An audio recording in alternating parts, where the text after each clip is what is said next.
My dear students, তোমাদের আজ geography থেকে একটি প্রশ্নের আমি উত্তর দেব। প্রশ্নটি হলো, স্লেজ গাড়ি কি?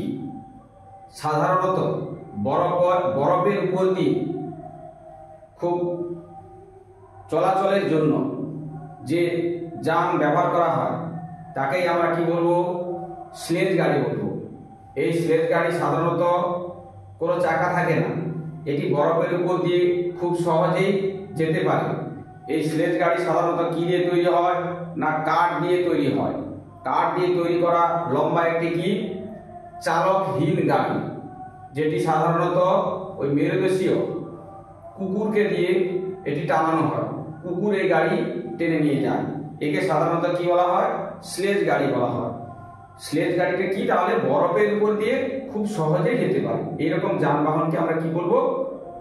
স্লেজ গাড়ি। কুকুর দ্বারা একে টানানো হয়। নিশ্চয়ই তোমরা বুঝতে পারলে যে স্লেজ গাড়ি কি। পরীক্ষায় পড়লে সুন্দরভাবে তোমরা লিখে আসবে।